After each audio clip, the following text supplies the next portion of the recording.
हे आपण साहित्य घेतलेलं आहे। सगळ्यात आधी याच्यातल्या 2-3 महत्त्वाच्या गोष्टी म्हणजे आता ही जी लापशी घेतलेली आहे ती काय करायची, आपण एक वाटी जर लापशी घेतली तर त्याच्यामध्ये 2 वाटी आपल्याला गरम पाणी टाकायचं आहे आणि ती भिजवून घ्यायची आहे एक 20 ते 25 मिनिटं। इथे मी चिकन घेतलेलं आहे आणि हे जे कांदा आणि कॅप्सिकम ते पण एकत्रच करतोय। याच्यात घालणार मी लिंबाचा रस, दालचिनी। आता त्या भागामध्ये दालचिनी भरपूर वापरली जाते, त्याच्या म्हणजे जवळपास 50-60% तिथल्या डिशमध्ये दालचिनी आणि जिरा हा असतो। ते मीठ घातलेलं आहे आणि आता घालणार आहे मी आलं लसणाची पेस्ट। खूप जास्ती काही त्यात घटक नसतात जास्ती। हिरवी मिरची, जिरे पूड पण थोडी घालायची आहे, थोडं ऑलिव्ह ऑइल नसेल तर साधा ऑइल घालायचं आहे, त्याबरोबर काळी मिरीची पूड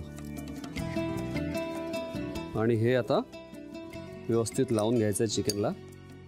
हे चिकन आपण मॅरिनेट करून ठेवलेलं आहे, ते बाजूला ठेवायचं आहे आपल्याला एक 15-20 मिनटं। आणि आता जे सॅलड करायचं आहे आपल्याला, ताबुले जे बनवायचं आहे त्याच्यासाठी आपण ही भिजवून घेतलेली लापशी, त्याच्यामध्ये आपण घालणार आहोत कांदा,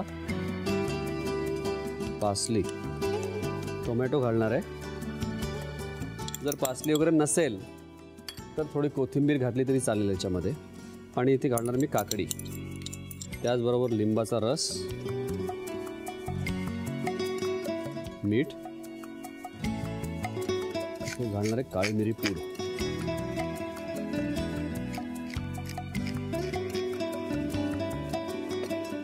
थोडंसं ऑलिव्ह ऑइल घालूया।